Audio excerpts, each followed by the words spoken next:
are Locked On MLB, your daily MLB podcast. Part of the Locked On Podcast Network, your team every day.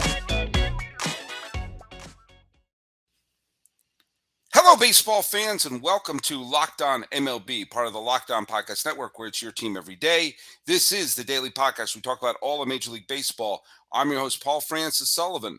Please call me Sully. Today's episode is being dropped on the 25th day of October, 2021, and we have a special. Blow them up, blow them out, have yourself a Built Bar, and have yourself some fun World Series preview. That's right. We have the World Series that everybody wanted to see, which is the Atlanta Braves versus your Houston Astros. And I am not going to be doing the heavy lifting. I am merely a host today because today, can you believe it? Do you believe in miracles? I am bringing on board from Locked On Astros, H-Town Wheelhouse. My dear friend, how you doing, buddy? Doing great, Sully. Thanks for having us on. We are back in our third World Series in the last 5 seasons, and it is a great time. It is a great time. Well, when you say us, there's only one. Oh, wait, no, there's another. That would be Eric Huysman. There he is, also from Locked On Astros. How you doing? I'm doing good. I'm ready to renew this rivalry we had back in the 90s and the early 2000s. Chris Burke, an 18-inning game that we all remember to this day. And as do I. But you know what? This feels a little unfair. Yes, I grew up in New England. Yes, the Braves were originally a Boston team, but the Bean Eaters are long gone. Who could we get to represent the Braves? Hey, it's Jake Mastroianni of Locked On Braves. How you doing, man? Hey, doing great, Sully. Thanks for having me on. And we're starting this thing off wrong, talking about Chris Burke and extra innings right now. That is not what Braves fans want to hear. No, Braves fans want to hear about Walt Weiss stopping a ground ball hit by Tony Eusebio. Ladies and gentlemen, I pulled that out from memory that the Astros looked like they're on the verge of taking a stunning 2-1 lead against the Atlanta Braves in 1999 that would have done the impossible, and that is actually win a postseason series in the Astrodome, something that never happened. Never happened. They had to go to Tal's Hill to finally see a playoff series victory. But guess what, folks? We're done with that. We're done talking about that. The first ever Astros postseason victory, if I'm not mistaken, was the 2004 National League Division Series against the Braves. Yeah. Hey, Yeah. by the way, in that game, in that 1999 game, who got the winning hit for the Braves? Do you know? Let's see if I can remember. Was it? I'm going to say Brian Jordan. Yes, it was a double in the 12th inning. Ladies and gentlemen, Wow. from memory. From memory. Ask me where my car keys are. No idea. But I can tell you about Tony Eusebio's grounder up the middle in a game in Houston against Houston, Atlanta. I'm neither a Brave nor an Astros fan, which makes me the ideal person to talk about this. So let's go through this. The Astros beat the Red Sox. The Red Sox bats, let me put it this way. They hit 3 grand slams in 2 games and then got 3 hits in the last game. They had as many runs in the final 3 games as they hit grand slams in those 2 days. Tough to win a series like that, and you have to give the Astros all the credit in the world for that.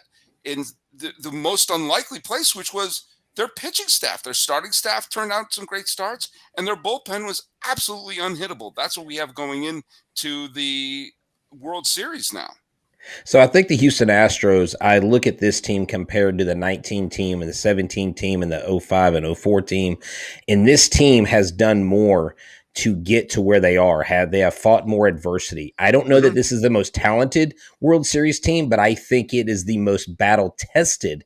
And I think those 2 games where the Red Sox absolutely pummeled the Astros is a good thing. Adversity in baseball is a good thing. Framber and Luis throwing absolute stinkers of games was a good thing. And Brent Strom went back with his pitchers and said, okay, let's look at the Red Sox swinging. Let's look at what they do when you throw this pitch, when you throw that pitch. And they made adjustments. And JD Martinez, game recognized game, said so. He was unhittable. And it was a great series. I really thought it was going to go to a full game, 7-game series. But the Red Sox bats, like I said on the podcast, somebody took the Red Sox offense, threw it away in a basement, and we haven't seen it since then.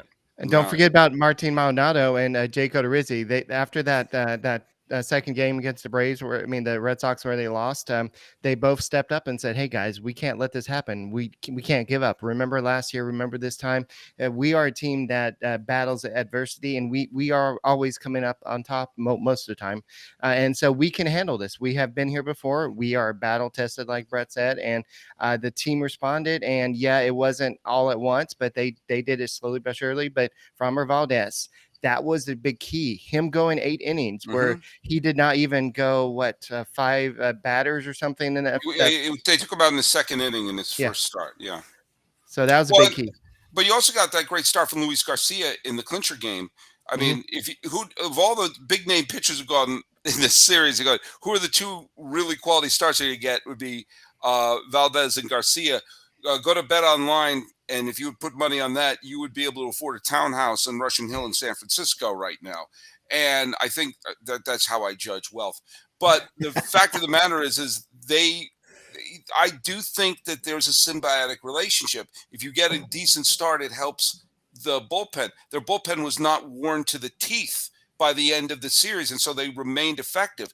I thought that once Lance McCullers went down, I thought it became an evenly matched series. I did pick the Astros in 6, but it basically Framber Valdez picked up the mantle for McCullers.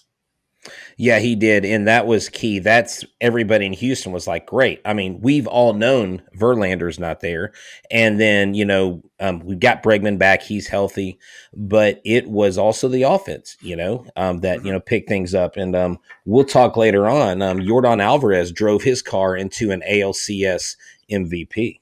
Oh, he was a one-man wrecking crew. But do you know what? The Astros, actually, this is a little-known fact, are not in the World Series by themselves. The Atlanta Braves are also in the World Series. And the Braves beat the team that I thought was going to win the World Series. Not the Dodgers, but the Brewers. I thought that exactly what was going to happen between San Francisco and LA was going to happen, that they were going to have a 5-game series and they would be beaten, bruised, and battered. But I thought the Brewers starting pitching was going to carry them past Atlanta. I thought they were going to sweep them. And then they would catch a beleaguered team from California. As it turned out, that's what the Braves did. So, Jake, talk us through a little bit of how this team, which people are focusing on the 88 wins and they were a losing team at the trade deadline. But remember, after the trade deadline, this was one of the best teams in baseball.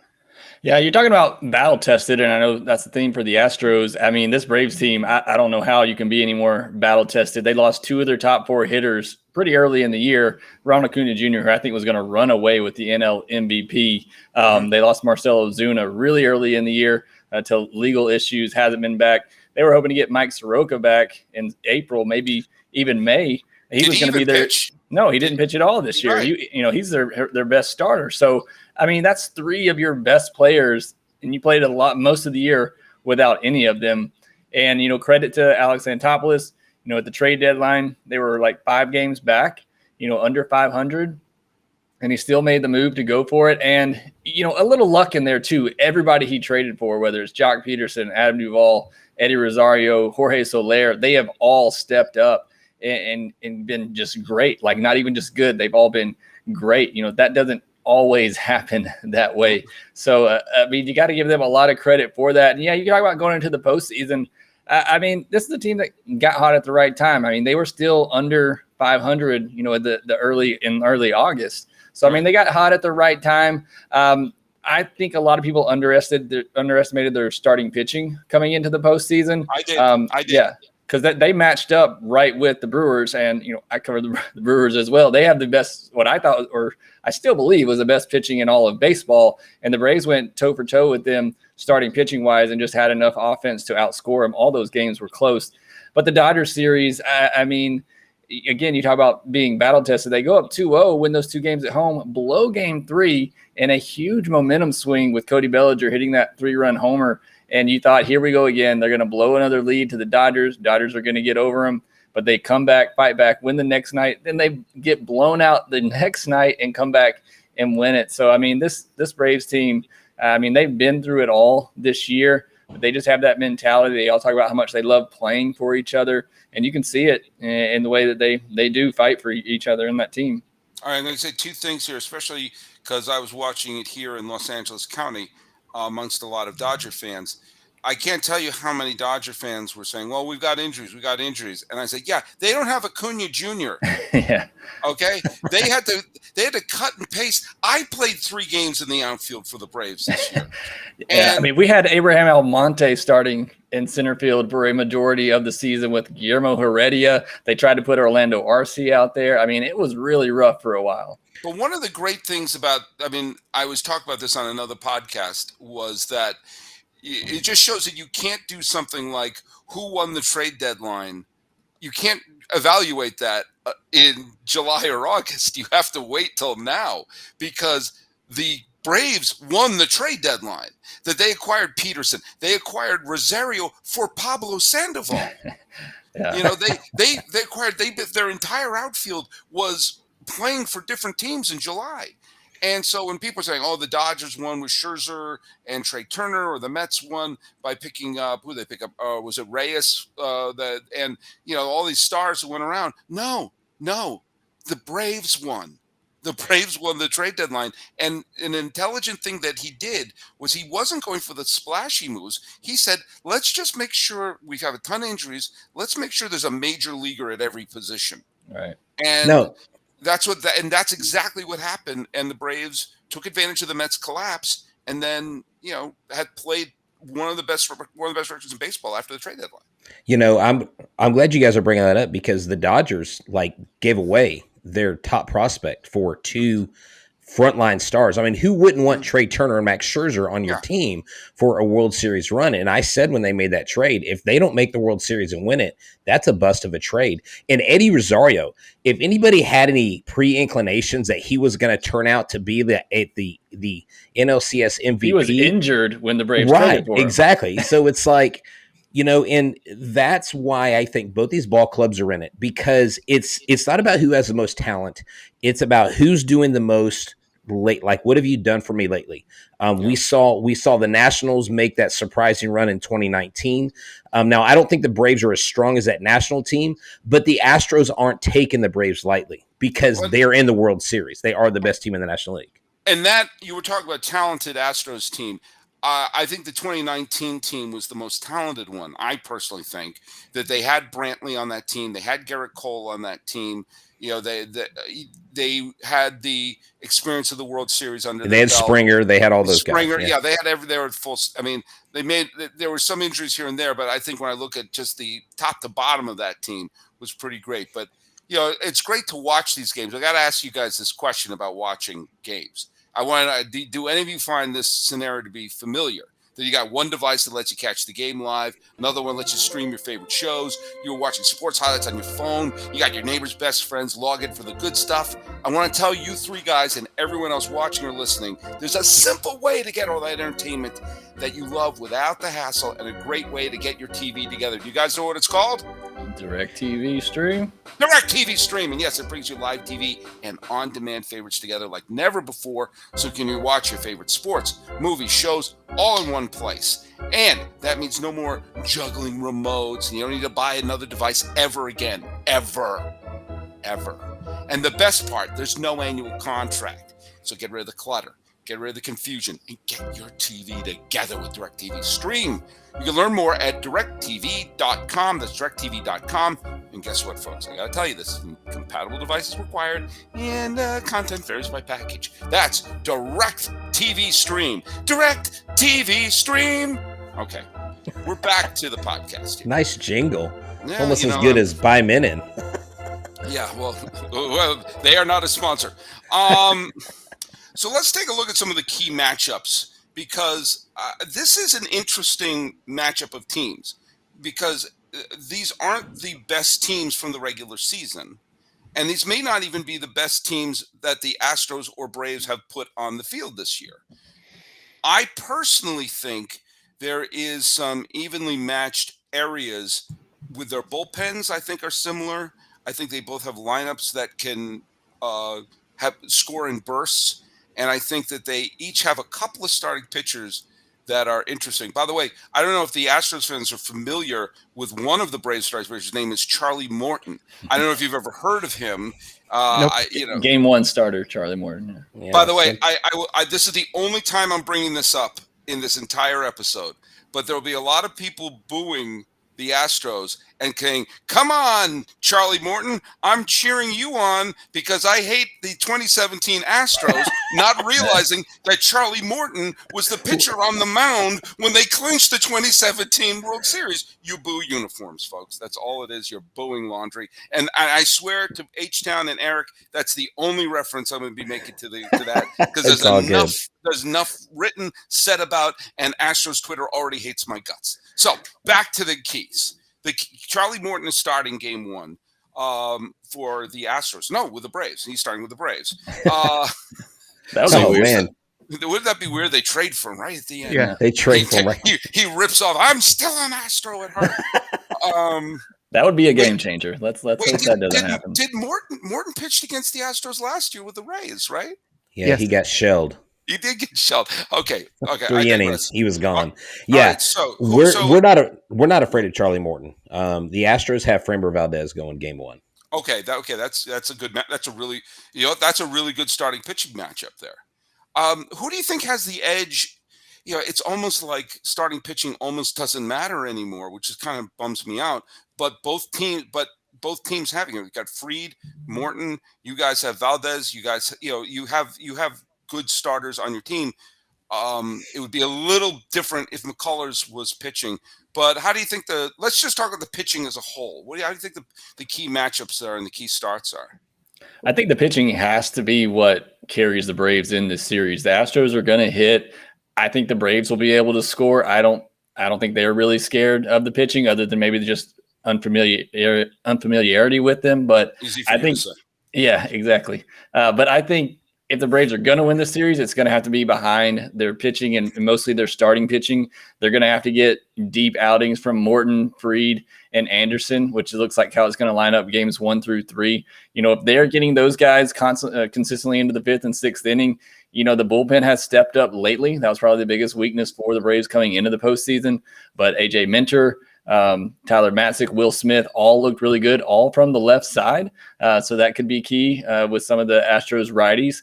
The Braves really don't have a right-handed pitcher to come out of the bullpen right now, but their lefties can get out either side. That hasn't been a problem for them. But I do think if the Braves are going to win this series, it's going to be because of their pitching. Now, H-Town and Eric, before you go on, I have to tell you that last night I was in a tavern in Santa Monica with a bunch of Dodger fans, and Tyler Matzik, I'm going to have to sit down and really think about this, about the best relief performances in a key situation. It's never been done before, Sully. They say that's the first time that's ever been done. He came in, second and third, nobody out. They could have tied the game without a hit. In the postseason, yeah. Yeah, in the postseason, yeah. But second, third, nobody out. In with a ground ball to second and a deep fly ball could have tied the game. A single would have tied the game instantly. One of the batters they faced was Mookie Betts. And Matzik came in, the place was going bananas, and he struck out the side and then got the next 3 batters as well. The last 9 batters the Dodgers put up there recorded outs. But I'm having a hard time remembering a relief performance at that key moment where if the Dodgers tied the game there, they're probably winning. And we're probably watching a baseball game tonight. Truthfully, we're recording on Sunday evening. And so what Matzik did, and Minter was great and Smith was great as well. But what Matzik did was really one of the most terrific relief performances that I can remember watching in a postseason game. Yeah, he's been unbelievable. My only worry for him is that if his arm's going to fall off, he's pitched in every postseason game except for one. It was actually kind of a blessing in disguise. The Braves got blown out in Game 5. It gave him 2 days off with the travel day. But I mean, other than that, he's been used in every game. Now he's starting to go multiple innings, but he's been that good. He's been that dominant for the Braves. All right, H-Town and Eric. I obviously watched a lot of I watched every pitch of the Red Sox Astros series, and I could tell you that it was Garcia was great, Framber Valdez was great. Was it Christian Javier? I mean, there's so many pitchers who just did the job well. What are your thoughts on the pitching staff as a whole going into this World Series? Well, looking at the stats, I know the Braves in the playoffs have a 3.41 ERA. The Astros have a 4.50. But if you look at it, if you take away the 2 Grand Slam games, I'm pretty sure that there will be a little bit more comparable. As a math teacher, that's what I would be looking at. But the Astros have outslugged teams a little bit in the playoffs, definitely in the White Sox series, and definitely a little bit in the last couple of games versus the Red Sox. But the Astros have been relying on their bullpen. James Click went out and he made some bargain bin trades at the trade deadline, bringing Yimi Garcia, then Phil Maton, and then a couple other guys, and these guys are getting it done. But Christian Javier was the big key to the last series, because in that game 4, when Zach Greinke only was able to go, 1 2/3 innings or 1 1/3 innings, Christian Javier, I know he didn't come in that inning, but he was able to be that bridge. So that way the Astros didn't have to burn the bullpen. And so the situation the Astros have had is they have a good bullpen. I would say that the Braves have maybe the better starters. They maybe be able to go deeper in games. And the Astros, I think at this point, would have the better bullpen. But if we see Framber Valdez do what he did against the Red Sox in second game, Luis Garcia go 5 to 6 innings, and Jose Urquidy, he's going to be the key. If he can go 5 innings, I think, and be effective, the Astros have a pretty good chance of winning the World Series. Now, the Zach Greinke game, that's going to be the big key, is how deep he can go. I know he pitched a simulated game. He threw 50 pitches today. That's probably the most he's thrown since he was on the IL, for 2 stints at the end of the season. That's why he's not in a rotation. If you don't have him, maybe you throw maybe who else? Jay Godorizzi or somebody else in that situation, maybe even Christian Javier, because he's looked great. But Javier's such a dominant weapon out of bullpen. So the Astros have rebuilt the bullpen, and this is why. And this is one of the keys that I want to focus on Christian Javier, give him a lot of credit, because I have criticized the Astros all season long. I said, y'all are breaking this starting pitcher. Last year, he was a Rookie of the Year candidate as a starter. You throw him to the bullpen for whatever reason, and he has not been effective. During the regular season, he was abysmal. And sometimes players can't make that shift mentally. It doesn't mean they're not talented. It doesn't mean they don't have the stuff. But baseball is between the ears more than it is from the shoulder to the wrist. And so Javier, give him credit. Give Strami credit. Give Murphy, all their pitching staff credit. Whatever they did to help him figure things out in the playoffs, he has come in and he's been nails, and he's wanted to be reliable. He's wanted to be that guy, and he just kept getting put in tough situation after tough situation. And those are the things that when the playoffs matter, it's the little things. It's the unsung heroes. It's not the superstars. It's the team. It's every pitcher. It's next man up, and that's what it takes to win a title. That's why I feel very, very confident going into this 2021 World Series. It kind of reminds me of what El Duque Hernandez was when he pitched for the Yankees in the late 90s, early 2000s. If you look at his regular season stats, he was okay. Wasn't a bad pitcher, but he just a light flipped on, and there's so many instances, both out of the bullpen and as a starter, where I know he killed the Red Sox in several series, and he just was someone who you wanted on the mound. And both Framber Valdez, who basically saved the Astros postseason in 2020 by that wonderful game out of the bullpen against Minnesota, and Christian Javier, save for 1 game against the Rays in last year's postseason, has been lights out against Oakland, against Tampa, against Chicago, against Boston, wherever you throw him. He had 1 bad game against the Rays.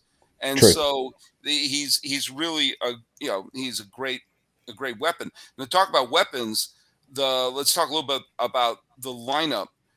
You can't bank on Eddie Rosario having the October of his life. So the Albies and the Freemans and the Swansons have to start picking it up.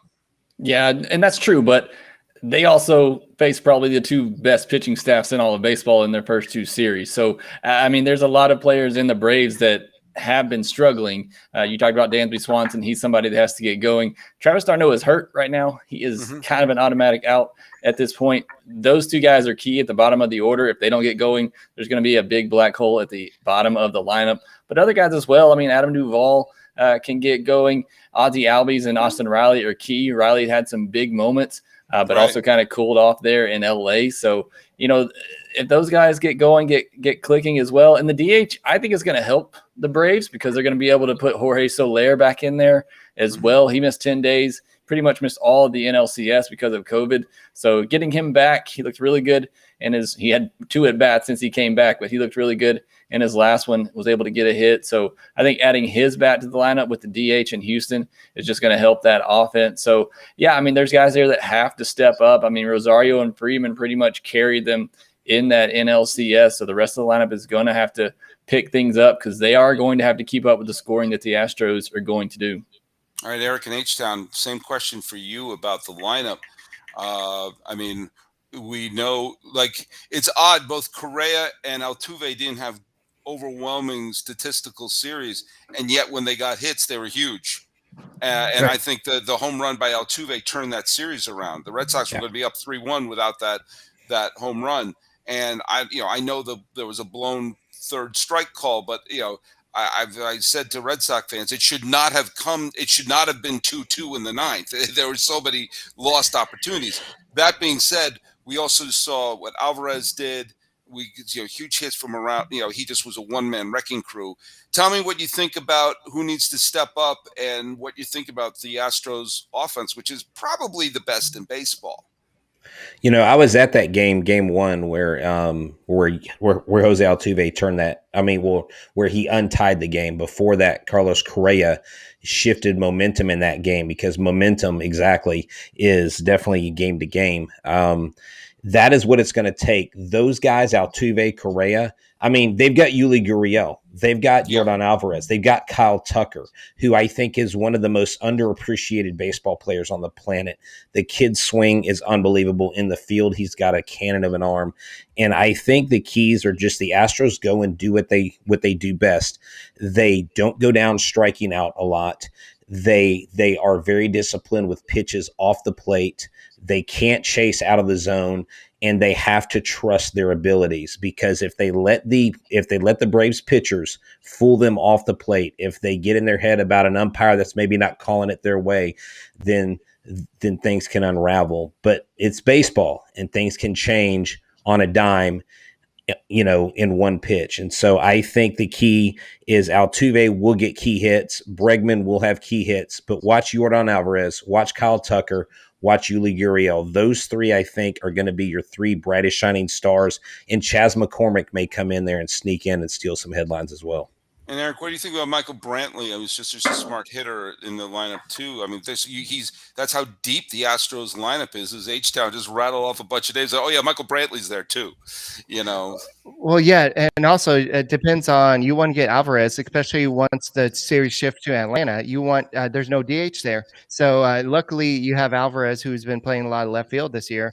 And I know that typically they played him against behind Valdez because he's a ground ball pitcher and he won't get a lot of experience out there. But you want him in the lineup, especially what he did against the Red Sox. You need this guy in the lineup. So how is that going to affect the whole lineup situation? I know this year we've seen Kyle Tucker play center field in those situations, but from what I've read,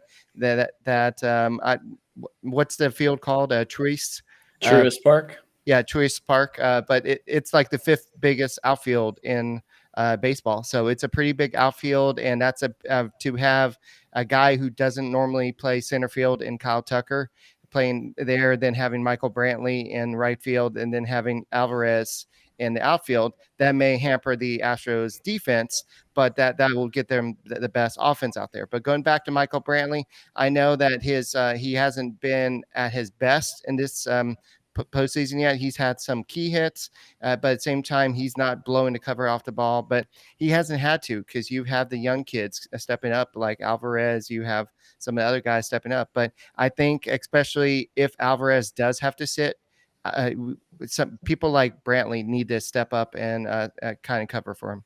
Well, sometimes those are the most terrifying hitters, are the ones who are very good hitters who didn't have a very good series, because they're like, okay, now that they may be like, okay, I didn't do well against Chicago's pitching, I didn't do well against Boston's pitching, I'm going to see another bunch of pitchers and I can sort of hit reset. And maybe someone like Brantley needs a moment to sort of step back and kind of re-energize, hit reset. And if I were him, I'd grab a Built Bar, because Built Bars are the best tasting protein bars out there. Now, do you guys have a favorite Built Bar flavor? Cookies and cream. I would say the same. I would say chocolate chip cookie dough, but I'm a big churro puff guy though. Well, we all knew that. I always described you as a big churro puff guy, but I'm holding right now. This is coconut brownie chunk, which sounds like a delicious Mad Lib. My personal favorite one is raspberry. I love the combination of the tangy raspberry and the chocolate. But if you ever tried all the flavors, you get a mixed box. You get 2 of each of the 9 flavors. But guys, I want you all to be sitting down. These are not only great tasting, they're healthy too. What this one has, what has this got here?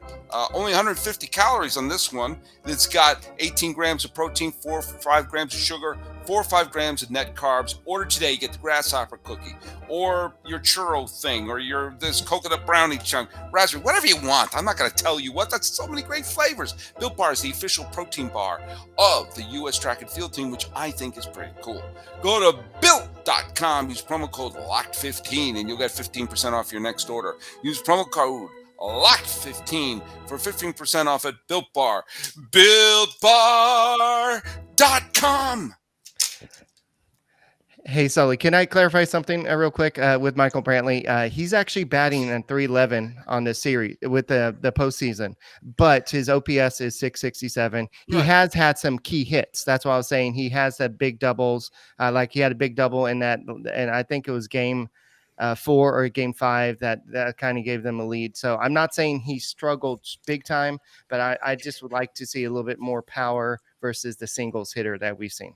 But you also know that he's going to be someone who keeps the rally moving. That he's going to be, and he could explode, but you also know that it's important to have players like that. Right. Every championship team has players that have the ones that are the big, huge run producers, but also the ones that just keep it moving. Just let's keep it going.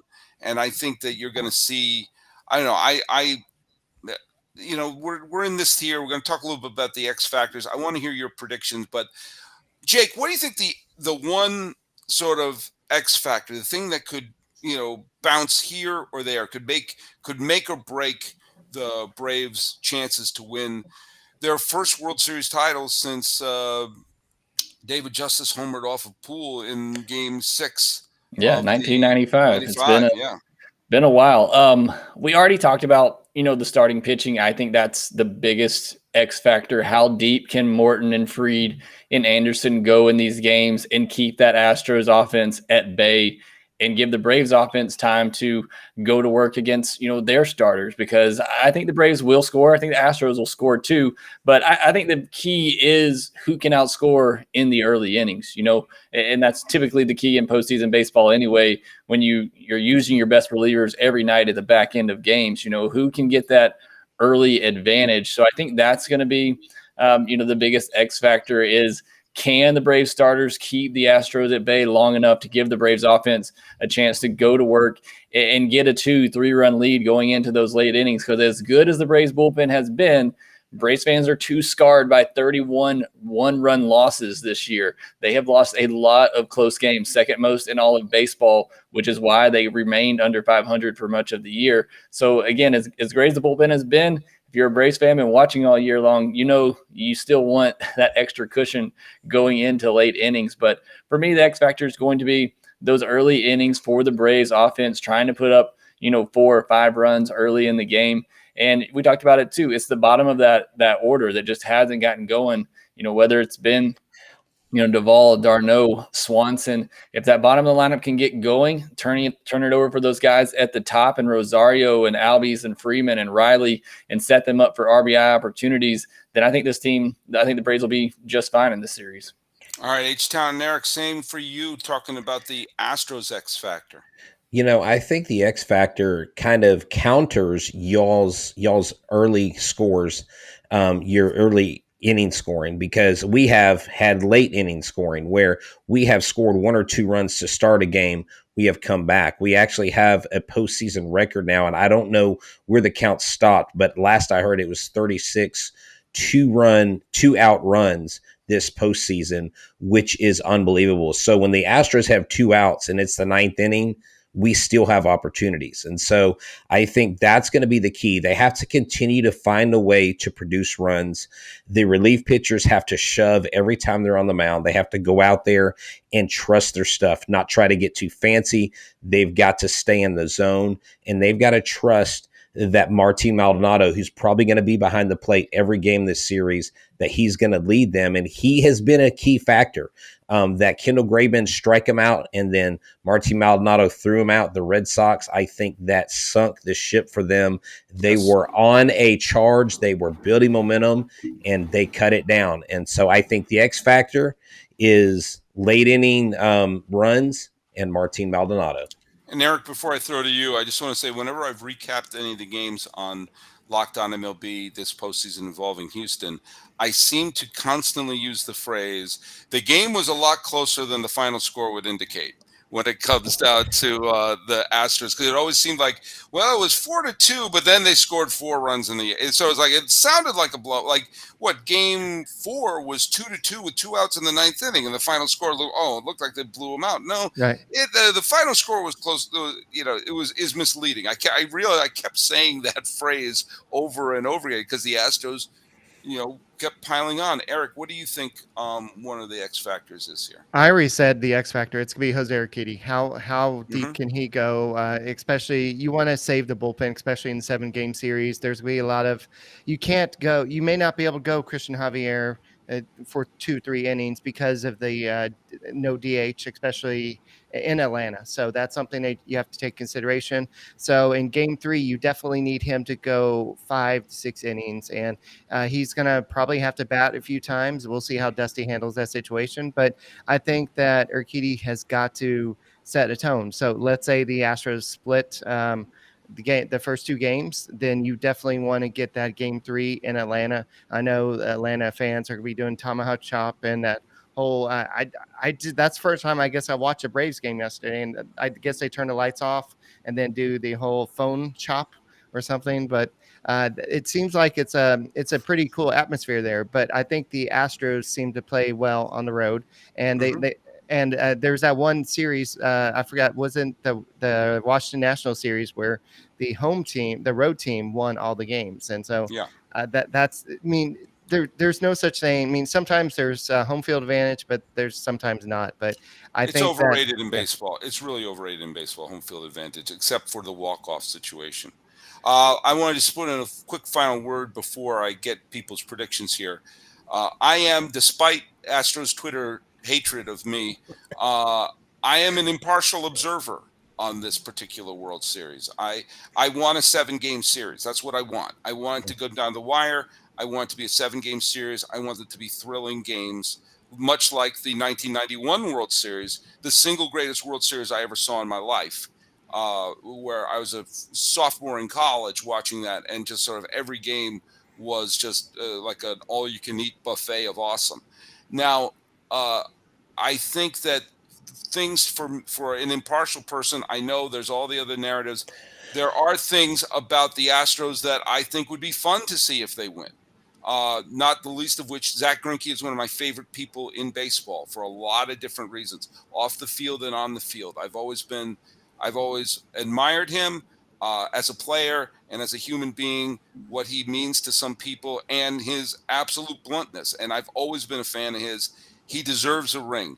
Dusty Baker is one. If he wins the World Series, then I know a lot of sports writers' heads will explode when I say this sentence. He belongs in the Hall of Fame. What else does he have to do on his resume, especially with what a manager has become in 2021? What else does someone like Dusty Baker need to do? On the other hand, Freddie Freeman is one of the single most likable stars in all of baseball. I would feel badly for Ronald Acuna Jr., one of my favorite players of baseball, to have the Patrick Ewing theory take place as he goes down and they win. But I would feel great for Snitker and have it be a wonderful message that, you know what, sometimes you should hire a manager with some experience, even if it's minor league experience. It doesn't always have to be the best friend of the guy in the front office. It doesn't always have to be the Aaron Boones of the world who are like, yeah, I've never coached anywhere, but give me the car keys to a major franchise, as opposed to let's bring in someone who has served their time in the organization. And also Anthopoulos giving everyone a clinic of how to turn a mediocre team into a potential World Series champion. So there are a lot of narratives there, but I want the narratives to be on the field. I want 7 great games. I want them to be tight. I want them to be walk-off games. And I want to not know the names of any of the umpires in any of the games. Yes, that would be heaven for me. So let's go around the horn here. Jake, what is your... I know everyone's going to be biased in their predictions, so I'll give you my unbiased prediction. Jake, tell me your prediction. Yeah, so I think it's going to be a very good series. I think these two teams match up pretty evenly. I think the offenses are pretty even. I'd give the Astros the edge. Obviously, they were one of the best offenses in all of baseball. I think the edge for the starting pitching would go towards the Braves, and I think the bullpens are very even. So I think these two teams match up very well. If the Braves can split the first 2 in Houston, I think they win at least 2 in Atlanta. I know y'all are just talking about home field advantage. The Braves have been very good at Truist Park this year, including 2 walk-offs to start off that Dodgers series in Truist Park. So I think home field advantage does mean a lot to them for a team that hasn't been to the World Series since 1999. Those fans are going to be geared up and ready for it. So if the Braves can split those 2 in Houston, I think they win at least 2 of 3 in Atlanta. And then I think it goes back to Houston. And this is where I think the experience for the Astros takes over. And this is my biggest concern with the Braves.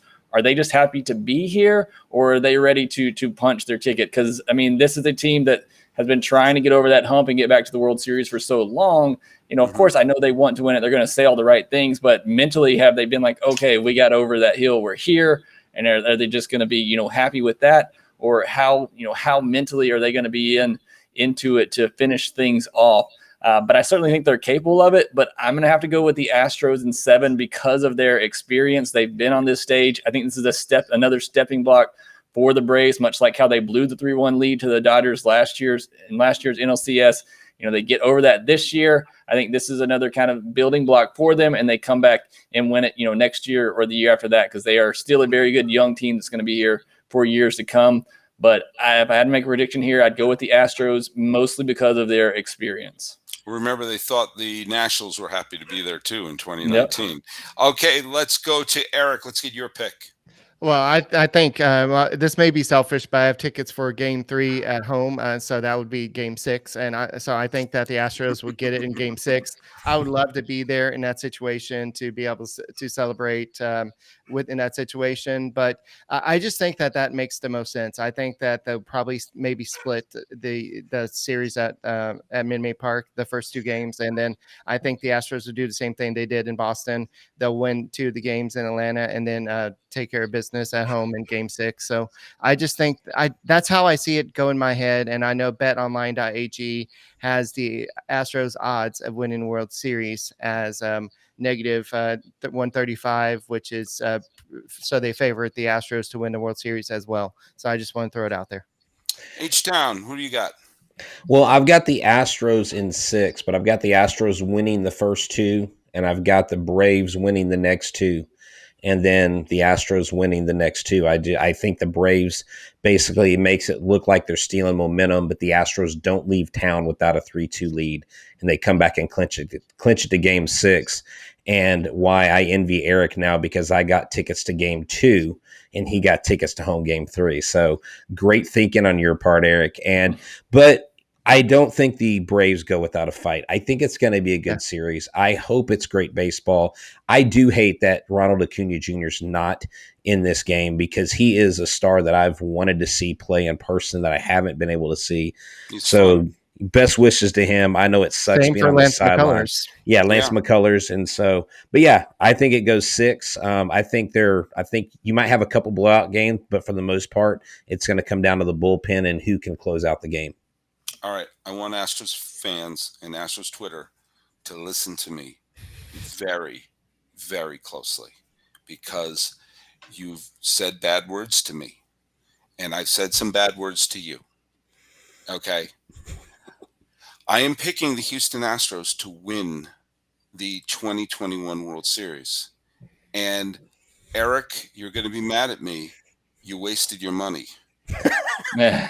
I'm picking them in 5. And I'll tell you why I'm picking them in 5. I think we are going to say, after a lot of the games, it was a lot closer than the final score indicated. I don't think the Braves have faced an offense like this. And I think that there's going to be some of those pitchers who may be a tiny, weeny bit gassed, and suddenly Correa hits a 3-run bomb. And that 3-2 game becomes a 6-2 game. And I think that's going to happen more than once in this series. What I personally want is Game 7 to go 19 innings and have it be the fill-in-the-blank game. And people walk around like, oh, man, hey, I didn't expect that. That's what I want. What I think will happen is I just think, and again, Jake, don't take this the wrong way. This is not me. Believe me, this is not me as an Astros fan. This is me thinking, I just don't think the Braves have faced an offense this good. And I think that there's going to be a couple of games that are going to get away from them. I think the Braves are going to win a game at home. I think the Astros are going to win the first 2 games. Braves are going to win Game 3. Astros take care of business, and there's going to be like a 17-2 game, which would be 2-1 going into the 9th. It's going to be one of those things happening. If you look behind me on my wall, is the Astros jersey that I wore to that game. I still own that. To the 18-inning game where the Astros that is a the Chris Burke game. Yes, the Chris Burke game. I wore that jersey to that game. That's how long I've had that jersey. So that's why I hung it. We're coming full circle, talking about Chris Burke at the beginning and the end here. So that's right, man. There you go. Astros legend. Hopefully it goes much differently this time. I'll say one thing to kind of counterpoint you, Sully. The Dodgers offense is pretty good as well. And the Braves held them down pretty well. I mean, they got MVPs hitting at the bottom of that lineup. So I get what you're saying. This is by far going to be the best offense the Braves face, but they faced pretty good one in the Dodgers as well, and were able to hold them down enough to win that series. Jake, have you seen my predictions? I've basically clinched the World Series for the Braves. Is that what you were doing? You playing? No, I swear I'm making my real prediction here. But does Mr. 19, you know what? Does he trump yours because he picked the Braves in 6? I think he did. Mr. Nightingale. I think so. Okay. Oh, great. I think he picked the Braves in 6. Well, then the Braves. Sorry, Jake. Then the real question is that. See you guys. We'll try again next year. Yeah. Actually, I'm joking. That was a parody account. Dang it. Right. I couldn't. Well, hey, everyone, by the way, I want to thank everyone for making Locked On MLB your first listen. We're available wherever you get podcasts for free. But I think you now know what your second and third listens are. I won't tell you which order you're supposed to listen to them. Hey, Jake, tell people where they can follow you and listen to your great show. Yeah, you can follow me on Twitter at shortstopball. I also write about the Braves over at tomahawktake.com. And obviously you can listen to us at LockedOn_Braves on Twitter and Locked On Braves podcast. And H-Town and Eric, you're regulars here in Locked On MLB. Tell people where they can follow you both individually and as a podcast. All right. Well, you can find me at Eric Talk Stros. You can find the show at Locked On Astros. You can also find us on, we are on YouTube, and we are doing pretty well right now. And go ahead and give us a like, subscribe to us, and make us your first listen every day, even before Sully. No, that's fine. I'm just kidding, Sully. But anyway. Just kidding, Sully. But you can find my co-hosts at H-Town Wheelhouse on Twitter. And where else can you find you? They can find me at Stros411 on Twitter, Instagram, and Facebook. Always positive. Let's go 21 World Series. Always Stros. Always Stros. Well, there you go. I picked them, so I just doomed them. You can follow us at Locked On MLB Pods. And I'm on YouTube. I'm hoping to be a YouTube influencer just like H-Town and Eric are. We're at Locked On MLB on YouTube. And I'm your pal Sully. I'm at Sully Baseball on Twitter, Sully Baseball Podcast on Instagram. And hey, let's just talk about one other great show. Thanks for making Locked On MLB your first listen. Some combination of Braves and Astros your second listen. Man, when you get to your fourth listen, make it Locked On MLB Prospects. Host Arab Light, another friend of the show, is a prospect encyclopedia. And he's going deep on the MLB stars of tomorrow. Which Rays star will be traded to the Cardinals? We'll find out soon. It's free and available on all platforms. But hey, for everyone else, hey, thanks for listening. I hope you had fun. I had a lot of fun doing this with H-Town Wheelhouse, with Eric, with Jake. And I'm your host, Paul Francis Sullivan. This has been Locked On MLB for the 25th day of 2021. Please call me Sully.